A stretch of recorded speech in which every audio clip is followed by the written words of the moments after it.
Good morning and welcome to our free orientation for the DOH license training and review for massage therapist. I am your presenter for today, Roxanne Lorraine Cabreros, a licensed massage therapist and AcuDetox specialist. So our DOH training institution is 4A Spa Career Development and Training Center.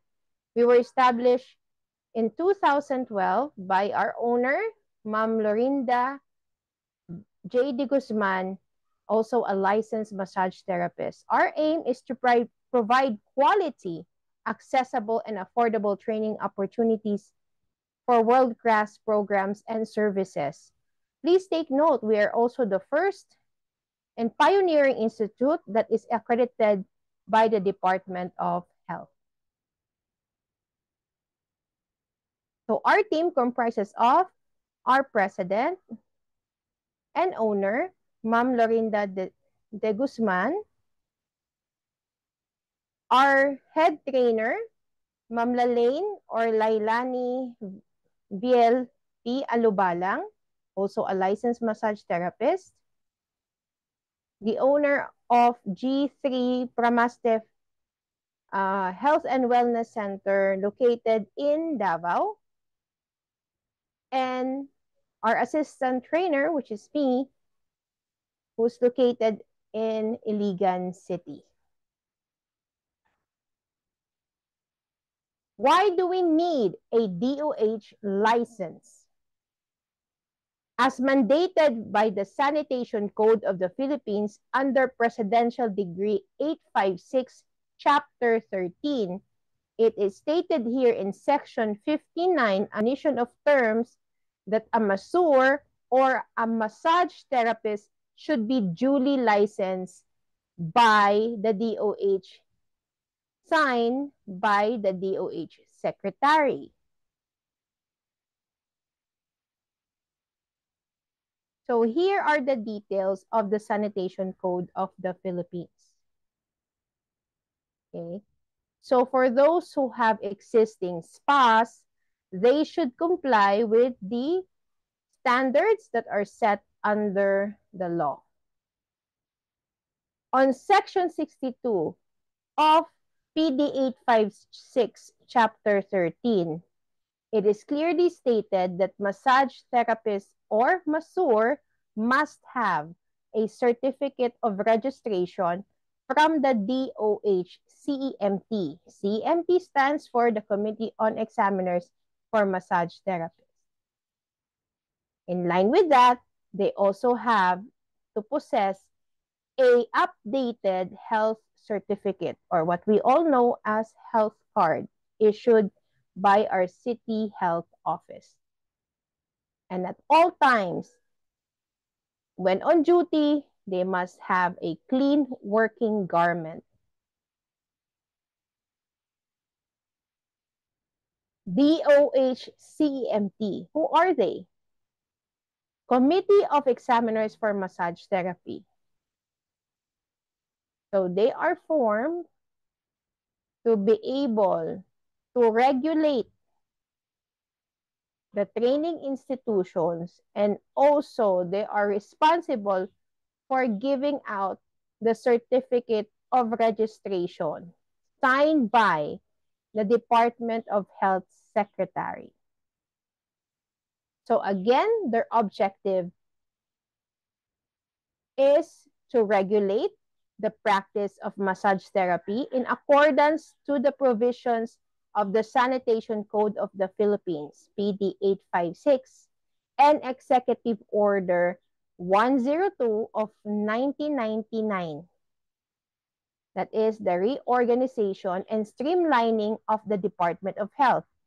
So it provides the CMT the function to ensure that only qualified individuals enter the regulated profession, and that the care and services the massage therapists provide are within the standard of practice.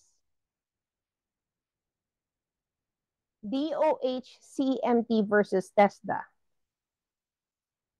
Under Memorandum 1016-311, from the Legal Division of the Executive Order Qualification and Standard Office, or QSO, dated October 18, 2016.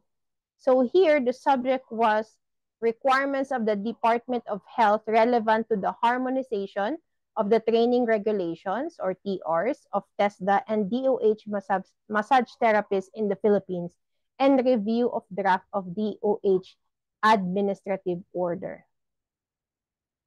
So it is stated there in one of the last statements on that memorandum that the national certification NC2, which has been issuing to the successful trainees of any particular qualification, is just a mere proof that a person has been trained, assessed, and certified, and is therefore competent on a particular field.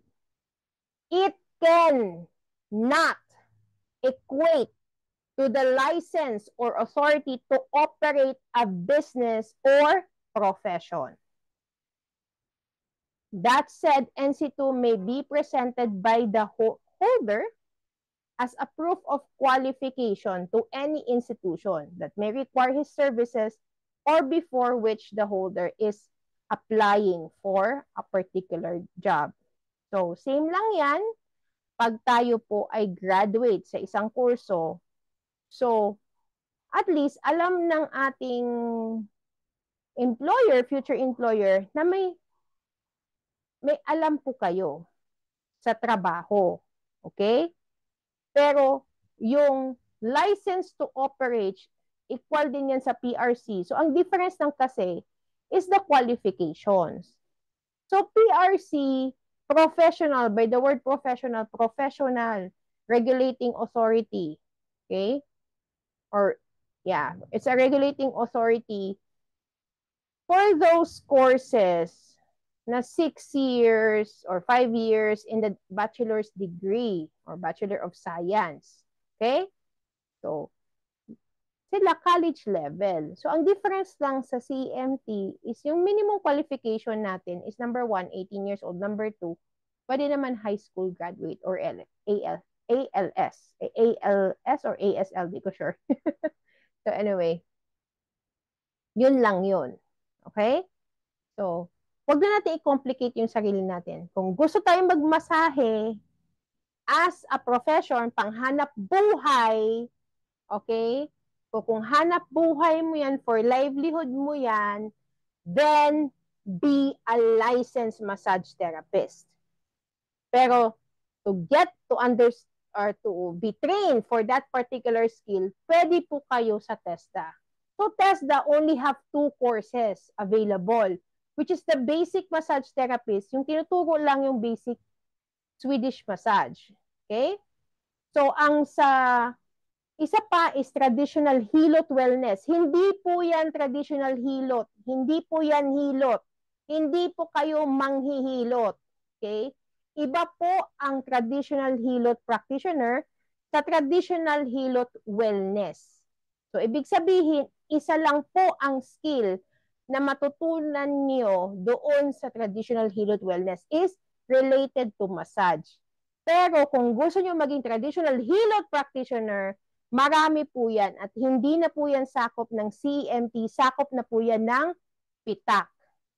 So, alternative, I think it's PITAC stands for Philippine Integrated and Traditional Alternative Practitioners, mga ganun yun.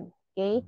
So, halera na po kayo sa mga grupo ng mga acupuncturist, ng mga chiropractors who's legally operating in the Philippines. They're all regulated under PITAC. Kasama na dyan ang traditional hilot practitioner. So, ang manghihilot po ay equivalent po yan sa manggagamot or albularyo. So, hindi po kayo albularyo, masahista lang po kayo. Kaya tinuturo lang yan para maintindihan nyo na may skills din kayo para sa massage, Pinoy massage. Yun po yung bottom line ng traditional hilot wellness. Huwag nyo pong i-complicate. Okay? Isa lang po yung technique na tinuturo sa TESDA. Okay, for our admission requirements for the DOH licensure and training review for our massage therapist, we have here we need to accomplish our registration form. We need to pay our enrollment fee, which we will discuss later. And we have to submit within 3 months the following requirements. Ito po yung ibibigay natin sa DOH at ang original copy ay ibabalik po sa inyo. Hindi po yan kinikip ng DOH. Ang kinikip ng DOH ang certified true copy, hindi po ang original copy. So, meron tayong barangay clearance, transcript of records or diploma, NBI clearance, birth certificate or sa PSA po natin kunin yan, merit certificate, certificate of completion which is provided by by us, your DOH training provider, 4 pieces 2x2 picture passport size with white background and name tag, and medical certificate from the government physician. So, ibig sabihin, you have to comply. Kung ano yung requirement ng ating health card, yan din ang gagamitin para sa medical certificate. So, kukunin po natin, ano po yung mga requirements natin sa health card? May stool, urine, x-ray, hepatitis B. Yan. Yan po. Yan po yung lahat. Okay? So, kunin muna natin yan. Tapos, mag-request tayo ng appointment sa ating government physician. Yan. Sila po ay matatagpuan sa mga city hospital or city health center para bigyan po kayo ng medical certificate. Okay? Those requirements should be valid within 6 months, which is yung ngayon. So, April nyo kunin, dapat valid pa rin siya until June, which is when you're gonna take your board exam. Okay. So, ang training schedule natin magdi-depend po. Ito, is just ideal. So, sa amin, our practice is once a week or twice a week.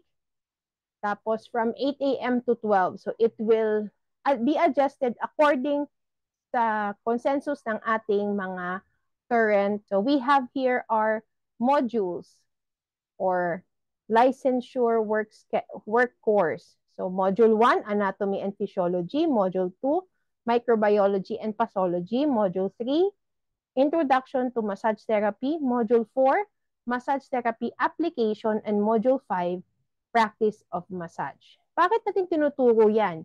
Because we need to understand the human body first before we do massage. Kasi if you don't understand the condition of your client, there will be a great possibility that you will do more harm than good sa ating mga kliyente. Lalo na yung bawal man talaga sila sa masahe, pero dahil hindi natin inassess, hindi natin in-interview, diretso lang tayo sa masahe. Pag yan ay mawalan ng malay, yan po ay biglang makomotos. Ang pinaka-worst yan po ay namatay. Sino po ang idedemanda? Di ba kayo? Hindi po yung company, kayo po. Okay. So, it is required for you to attend every classes. So, it will really depend kung ano yung dynamics natin. So, we can do face-to-face. We can do online, in which we have to check your attendance every classes. And there's also kung ayaw nyo talaga mag-klase or ayaw nyo talaga mag-attend, napaka-busy po nyo, importante po kayo na tao, sige lang po, gagawan natin ng paraan. Okay? So, yung quizzes po, hindi po yan take home, on-site or kuan talaga, tawag dito, yung on real time natin sasagutin yung quizzes para alam natin na wala pong mag-cheat. Okay? Time limited po lahat ng quizzes and mock exams. Yung practical, the same thing. So, why are we pushing it na talagang at least meron tayong face-to-face para malaman natin kung totoo, kung tama ba yung execution ng mga massage strokes, tama ba yung pag-check, pag-assess niyo ng client, lalo na pag-take ng blood pressure at temperature at pag-prepare ng paraphernalia at pag-accommodate ng clients. Importante lahat yan. Hindi po lahat pwedeng i-virtual. Hindi po lahat dapat i-online. Hindi po lahat dapat i-recorded. Kaya po, we make sure lahat ng aming students may alam at may pakialam. Okay, so dress code natin for face-to-face. We're not gonna be strict too much on this. This is just the standard protocol that we have in our centers. Pero depende again kung anong makakaya nyo. So please don't go sa class fully well made up. So ibig sabihin naka-make up lahat-lahat. So kasi baka kailangan natin mag-practicum. Ora-oradang magpa-practicum or mag-discussions na kailangan talaga i-demonstrate. So, paano yan kung sobrang ganda ninyo? So, please be humble. This profession is a very humbling experience for everyone. So, yan. Okay? Sa online etiquette naman, please be on time or be early. I really appreciate na on time yung ating students. Okay? So, make sure your internet is stable. So, wag po kayong pumunta na isang lugar na alam ninyo na aakit pa kayo ng coconut tree para lang makasagap ng magandang signal. Mahirap po yan. Okay. So, dress appropriately. So, sa mga online workers, usually sa taas lang yung maganda. Sa baba, medyo naka-pajama or naka-short or wala, naka-underwear lang. So, hindi natin kailangan yung lower parts inyong katawan. Yung mukha ninyo is just okay. Okay? Mute tayo pag with lecture, discussion lang po tayo pwedeng magsalita. And also raise your hands if you have questions. Yun. So, nasa end na po tayo ng ating orientation. So again, we are a DOH accredited training provider. So our head trainer is in Davao. And we also offered, aside from DOH licensure, we also offered the renewal license program, PAC consultancy, basic massage trainings, and test the review. Because all of our trainers are also TVET trainers. So what do you expect from us? Well, 100% support and care will be coming from us to you, that we make sure that you are eligible, knowledgeable, and capable to do massage service to your clients. Okay? For Iligan City, you may call me at my number, already stated in the slide. Okay? And I am located in Iligan City. My center is in Tumilubo Highway, Tomas Kabili, Iligan. And you can contact me online directly on my personal FB account, which is Roxanne Cabreros, and also my business page, which is Posture Salon Iligan. So thank you, everyone. I hope that you will be enlightened on what we do and be motivated to learn from us. We rest assured every time that we do our training or end board exam, we prepare our trainee to the last, even to the last hour. So even yung ibang mga trainees from different training provider. Pag wala silang assistants or wala silang chaperone, kami po yung nagsha-chaperone sa kanila. Ganyan po kami kabait. So, quality po at saka tender loving care ang aming binibigay lahat sa aming mga students. So, thank you all and God bless. All is well.